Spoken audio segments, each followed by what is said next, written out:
estamos nuevamente en línea, el espacio de Perlavisión que le acerca a los temas económicos. Al cierre de 2025, Cuba registró una población de 9.434.593 habitantes, cifra con tendencia al decrecimiento. Este hecho preocupa a expertos y ocupa también su análisis. Precisamente sobre este particular dialogaremos entre especialistas o con el especialista que me acompaña en la tarde de hoy. Se trata del máster en ciencias Inmer Ramos Reyes, quien labora en la Oficina Nacional de Estadísticas e Información aquí en nuestra provincia de Cienfuegos. Las buenas tardes y la bienvenida para ti, Inmer. Nuevamente es un placer tenerte con nosotros. Buenas tardes. Ahora le propongo una breve pausa y de inmediato entramos en el diálogo sobre el tema de hoy. 9.434.593 fue el saldo de la cantidad de habitantes al cierre de 2025 para Cuba. En esencia, Cuba decrece, se mantiene siendo un país con porcentajes de urbanización, es decir, la mayor parte de la población cubana vive en zonas urbanas, calificadas con zonas urbanas, un país de baja fecundidad, un país de mortalidad que se ha incrementado en los últimos tiempos por las razones que les expliqué, de saldo migratorio negativo y con tendencia en sus migraciones internas que sigue desde el este hacia el oeste. El país perdió más de 313.000 habitantes en un solo año, lo que equivale a una reducción proporcionalmente más intensa que la registrada en 2024. Asimismo, el saldo migratorio continúa siendo uno de los principales motores del decrecimiento, con más de 245.000 personas menos, aunque ligeramente inferior al año previo. Este dato se suma a un crecimiento natural negativo, reflejando un desequilibrio que compromete la renovación generacional. La fecundidad se mantiene en mínimos históricos, 1,29 hijos por mujer, cifra que no garantiza el reemplazo poblacional y que confirma la tendencia de las últimas décadas. En paralelo, el envejecimiento se profundiza. Más de una cuarta parte de los habitantes tienen 60 años o más, con una edad mediana de 45 años. Este perfil demográfico plantea retos inmediatos en salud, pensiones y fuerza laboral, pues la base joven se reduce mientras crece la demanda de atención a mayores y el énfasis en la atención a los embarazos adolescentes. La población es la que tenemos, las políticas se deben adaptar a la población que tenemos, los servicios se deben adaptar a la población que tenemos, no contrario. Es decir, no podemos pensar que la población, las mujeres mayores de 35 años no pueden tener hijos porque los servicios están hechos para mujeres jóvenes. No, los servicios tienen que también incluir características que se adapten o eliminar barreras para que sean de mayor acceso para mujeres y sus parejas que pudieran no tener, digamos, entre 20 y 29 o 30 años, que son tal vez edades donde las personas están en mejores condiciones, ¿no?, para la reproducción. Este escenario obliga a repensar y robustecer políticas públicas en torno a la natalidad, a la atracción de la población joven y a la atención a los adultos mayores. Los datos de 2025 muestran que la población cubana atraviesa una contracción marcada, impulsada por la migración, la baja natalidad y el aumento de la mortalidad. Un país con menos habitantes, más adultos mayores y una base juvenil cada vez más reducida.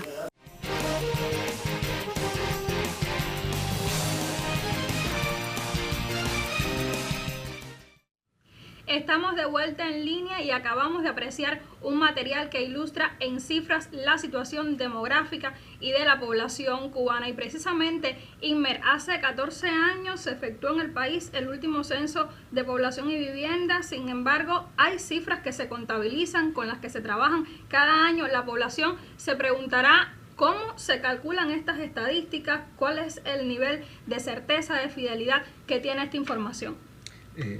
Es importante partir de esta premisa. Independientemente de que desde el año 2012 en el país no se hace el censo de población y vivienda, que Naciones Unidas recomienda que se realice cada 10 años, en Cuba se calcula todos los años, al cierre del año, la población.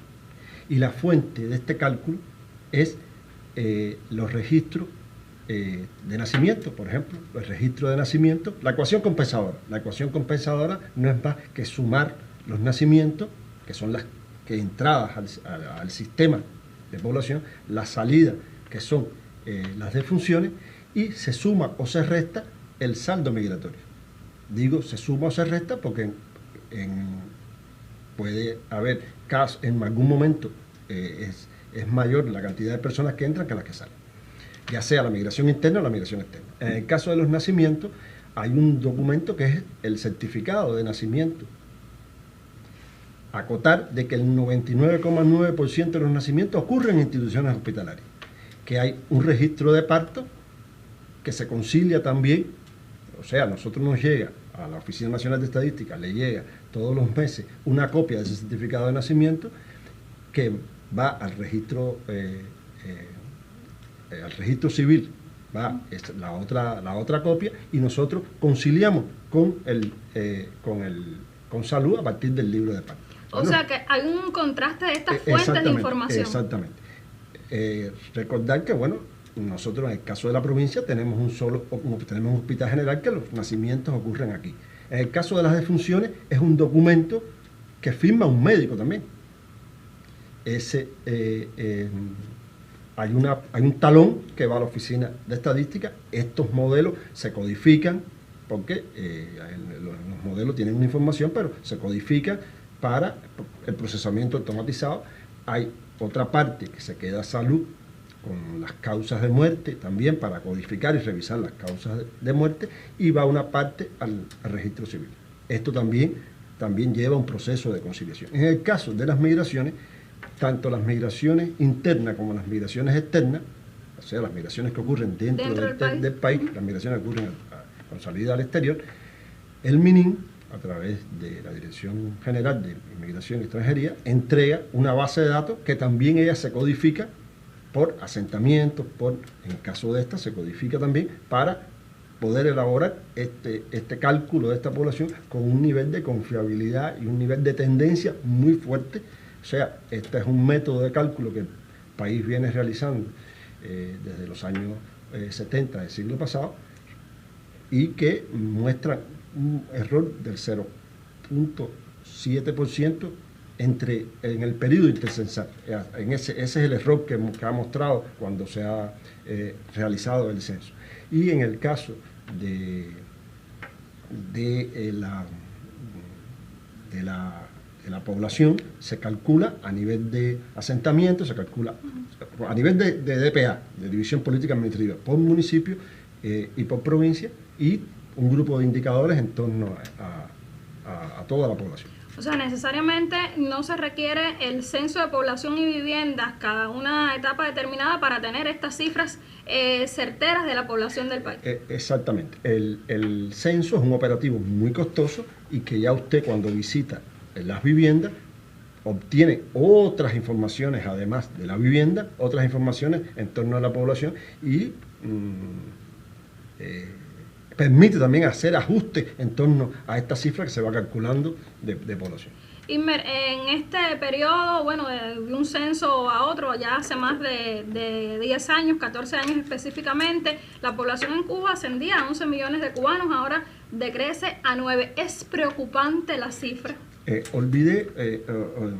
A partir de la nueva ley de migración, se introduce el concepto de población efectiva.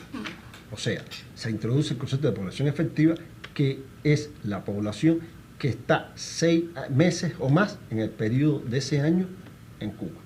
O sea, que es la población residente más la población que nace, más la población que emigra o inmigra y que está más de 6 meses. En los últimos años, el impacto de viajeros, porque no todo el que salía al exterior salía con intenciones migratorias, se introduce este concepto y se ajusta más a la realidad, y este concepto aparece hace 3 años, y en los últimos años ya esa migración tiene un peso importante que se une al tema de la fecundidad. O sea, Cuba tiene, desde el año 78, las mujeres tienen menos de 2 hijos por mujer, por tanto, y además, como tendencia, se sabía que algo similar iba a ocurrir. ¿Por qué? Porque las mujeres, que son las que tienen la capacidad de procrear, no nacieron ese número de mujeres no nacieron. Teóricamente se considera que una mujer debe tener 2 hijos o más, de forma tal que tenga una que la reemplazca a ella en su función reproductiva, y eso no viene ocurriendo en el país desde el año 78. O sea que ya se avisoraba quizás que esta situación podría ocurrir en el país. Ahora, en base a ello, ¿cómo han elaborado los expertos en sus estudios? ¿Ha sido llamativo este número, esta cifra? ¿Cómo se han encaminado los análisis con respecto a ellas? Sí, correcto. ¿Qué sucede? En los finales de la década anterior, en el caso de la provincia, empezó a aparecer un fenómeno que no había ocurrido anteriormente. De los 8 municipios, aparecían 1 o 2 municipios que tenían más defunciones que nacimientos. O sea, el crecimiento natural tradicionalmente es para esa función de reproducción de la población, tenían más nacimientos que defunciones. Y aparecieron indistintamente al menos 2 o 3 municipios que tenían más defunciones que nacimientos. Ya en los últimos años, todos los municipios de la provincia tienen más defunciones que nacimientos. O sea, el crecimiento natural es negativo. O sea, lo que se venía avisorando que podía suceder de forma sostenida en los últimos 4 o 5 años, aparece que hay más defunciones que nacimientos. Y a esto se le suma, o sea, el componente de crecimiento fundamentalmente siempre ha sido los nacimientos, ¿no? Entonces, a esto se le suma el tema que estábamos hablando con anterioridad de la migración, personas que por X motivo, unos deciden salir para migrar y otros deciden salir con una idea de viaje y no deciden retornar. O sea, esa es una de las causas del decrecimiento de la población, aparejada a lo que hablábamos de las defunciones y la propia disminución de los nacimientos. Ahora, Ismer, ¿cómo repercute en la provincia, en un territorio, este decrecimiento poblacional? Hablamos en cuanto a políticas sociales, en cuanto al aporte a la economía también. Bien, hay una cosa, y es que en el caso de la provincia nuestra, mientras en los últimos años el municipio cabecera mantenía un crecimiento pequeño, pero un crecimiento a expensa de la migración interna fundamentalmente, que el municipio cabecera era mucho más atractivo que el resto de los municipios, y mientras ellos expulsaban población, Cienfuegos recibía población como municipio, y el crecimiento del municipio cabecera se mantenía, el resto perdía población. Ahora todos los municipios están en esta situación. Esto indiscutiblemente que tiene un impacto en la vida, porque la población tiene una doble condición. Ella es objeto y sujeto del desarrollo. Ella es la creadora de la riqueza, y ¿para quién la crea? Para ella misma. Entonces, hay zonas agrícolas que están perdiendo más población que otras. Hay la zona de la montaña, sigue perdiendo población de forma sostenida. La zona que está por encima de la autopista, los asentamientos esos han ido decreciendo de forma sostenida. O sea, no estamos hablando de los últimos 5 o 6 años, vienen perdiendo población, y estamos hablando de territorios que tienen una base agrícola. Entonces, esa base agrícola necesita necesita fuerza laboral o altos niveles de productividad. Hoy las condiciones no permiten tener altos niveles de productividad si usted incorpora tecnología. Sería muy bueno eso. Entonces necesitaría de un empleo, de una empleomanía que no la tiene y no se avisora en el corto plazo disponer de ella, si no mejoran un grupo de condiciones que favorezcan que el retorno de población ahí y el sostenimiento de esa población que está ahí.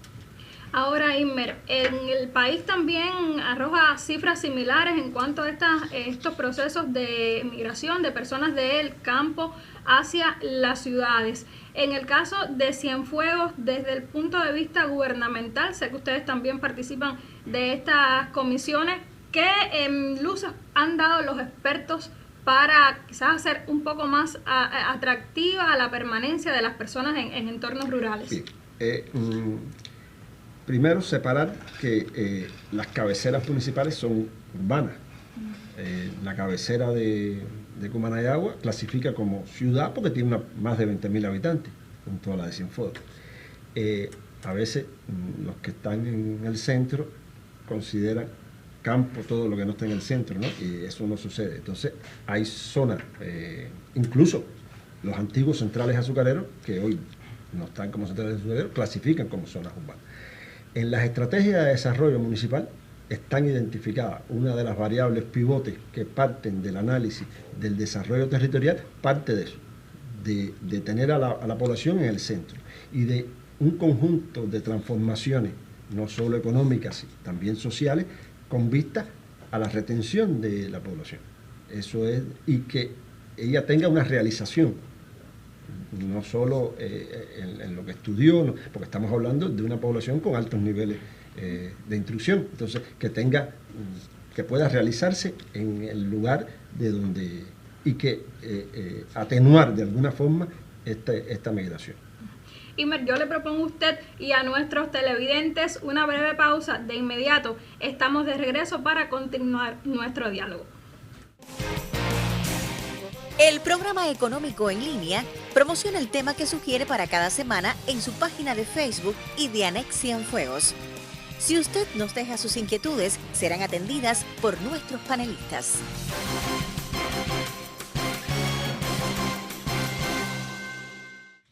Estamos de vuelta en línea y continuamos nuestro diálogo acerca de la población en el país, en Cienfuegos, y cuánto repercute la misma en el desarrollo económico. Imer, hablamos de un término, usted lo comentaba al principio, y era el de población efectiva. ¿Cuán necesario es dominarlo, trabajarlo para el propio desarrollo de las políticas, de las acciones en un territorio? Sí,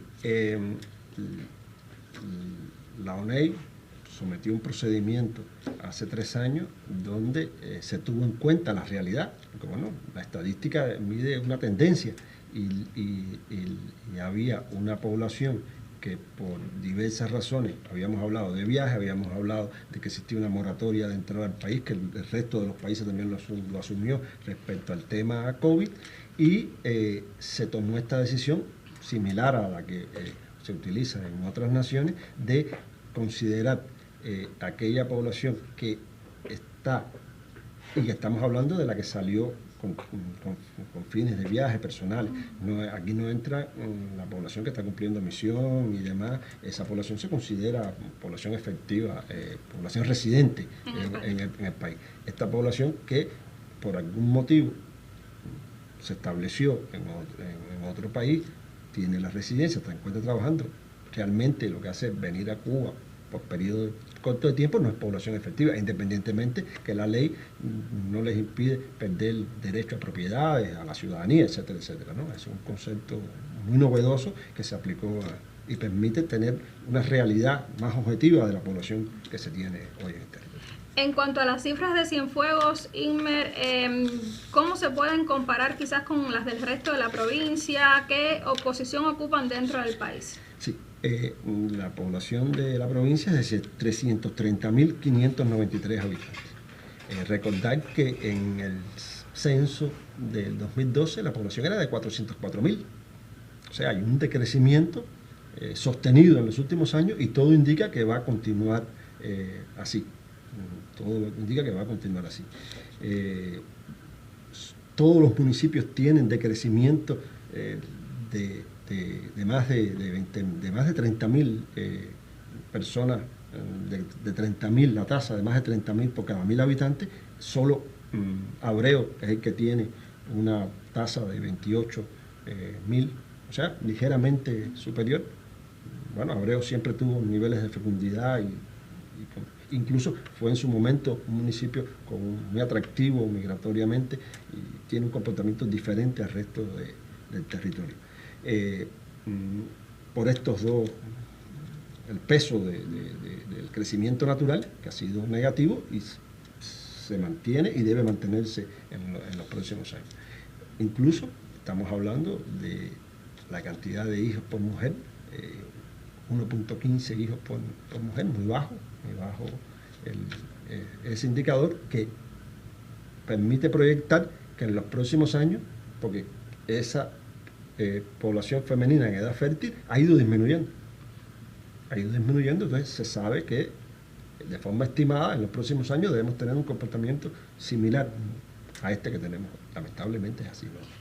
Es lamentable y también cuenta con una repercusión negativa, digamos, en materia económica. El material lo planteaba, la edad promedio de la población es de 45 años. ¿Cómo vislumbrar quizás una solución con la población que tenemos desde la provincia de Cienfuegos? En el caso nuestro, el único grupo etario que crece es 60 años y más. Eso también, crece el envejecimiento. Eso también es un reto. La población en edad laboral, o sea, la población entre 15 y 59 las mujeres y 64 los hombres, esa población también decrece. O sea que aquellos que están en esos grupos que tienen que trabajar para crear la riqueza para los grupos que están por debajo y para los grupos que están por encima, independientemente de que hay un grupo de personas que tienen más de 60 años y se mantienen activos con una vitalidad tremenda. Recordar lo que hablábamos ahorita, ese beneficio que tuvo altos niveles de instrucción permite que las personas puedan continuar aportando. Pasa por elevar la productividad.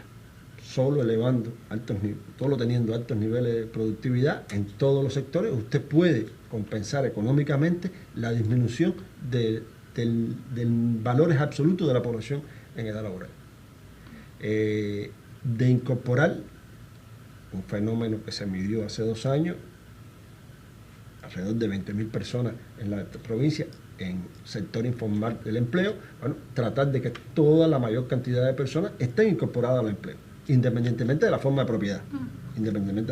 Eso sería otro paso, porque tener más personas con 60 años y más genera una presión sobre la seguridad social. Ese es uno de los grandes retos que tiene hoy, que usted tiene mayor población, en valores absolutos, estamos hablando de 90.000 personas con más de 60 años y más en la provincia. Entonces, eso es un reto. Es un reto para la seguridad social, pero también es un reto para el sector salud. El resto de los sectores, por supuesto. Salud es uno de ellos. El sector salud. Si se creció en tantos ciclos infantiles en los años 70 y 80 en la provincia, es por ese crecimiento de poblacional que tuvo la provincia en los años 60 y 70. Poco más de 2.000 nacimientos tenemos ahora, poco más de 2.100 nacimientos. Ahora la mirada es hasta a casas de abuelos, hogares de ancianos. Exactamente, la provincia llegó a tener a finales de los años 80 6.000 nacimientos. Hoy tiene 1/3 de los nacimientos que estuvo a finales de los 80. Entonces, esa mirada a establecimientos que ayuden a el hogar, porque es una presión sobre la familia también, es una presión diferente sobre la familia en el manejo de ese adulto mayor, de los servicios que demandan los adultos mayores también. Entonces, la sociedad en su conjunto tiene que prepararse para asumir eso. De hecho, ese es el mayor reto en materia de población, desarrollo que tiene hoy en los países con altos niveles de envejecimiento, con la diferencia que los países que hoy tienen altos niveles de envejecimiento son países de economía del primer mundo. O sea, países nórdicos, Europa, Japón, tienen una economía del primer mundo con altos niveles de envejecimiento. Aquí estamos hablando de que uno de cada cuatro cienfuegueros tiene más de 60 años. Incluso son personas de más de 60 años cuidando a personas de 70, 80 y hasta 90 años. También hay una carga a nivel familiar en todo ese proceso de cuidados y también de atención institucionalizada por parte de salud. Sí, indiscutiblemente que sí. Tal vez no se justificaba en los años 70 que Cuba no llegaba al 12% de la población. O sea, 1 de cada 10 tenía 60 años y más. Tener desde salas de especialistas, hoy la presión sobre ese sector es mucho mayor, y a eso sumémosle eso que estábamos hablando. El hogar, la familia, tiene un reto en el cuidado también importante. Imer, ¿cuánto emplea el gobierno o cuán fructíferas son para el gobierno estas cifras que arroja la UNED a través de sus estudios para el desarrollo, ya lo decíamos, de políticas públicas, de políticas sociales, de programas económicos también para, digamos, mitigar el negativo impacto que tiene hoy el decrecimiento de la población? Bueno, a nivel de país existe una comisión que atiende la dinámica demográfica que preside el primer ministro En el caso de la provincia, la gobernadora atiende esta comisión que monitorea, evalúa por un grupo de indicadores el tema, con la particularidad el tema de las canastillas, del tema de los recursos materiales para ayudas técnicas a grupos etarios importantes, el tema de las casas, de las casitas infantiles, el tema de los círculos de las casas de abuelos, el tema de los hogares de ancianos. O sea, basta recordar que Cienfuegos siempre tuvo un hogar de ancianos. Hoy hay un hogar de ancianos. Hay 2 hogares de ancianos aquí en el municipio, y hay uno en Palmira, y hay uno en Cruces y hay otro en Comuna de Agua. O sea, hay un seguimiento y una evaluación, y a nivel de municipio también. O sea, funcionan esas comisiones de monitoreo y sobre todo en el tema de dar respuesta a problemáticas puntuales. Incluso se ha ido en los últimos años, en el caso de la provincia, aterrizándolo a nivel de Consejo Popular, haciendo la evaluación integral a nivel de Consejo Popular, que hay un conocimiento por parte de los diferentes actores, buscando soluciones a estos temas que desde la comisión a nivel de país, a nivel de territorio, plantean estos temas en materia de población. Inmer, yo le agradezco muchísimo su presencia en nuestro espacio, y a usted lo invito a que nos acompañe el próximo martes justo a las 4:30 de la tarde para continuar nuestro diálogo sobre economía. Feliz resto de jornada.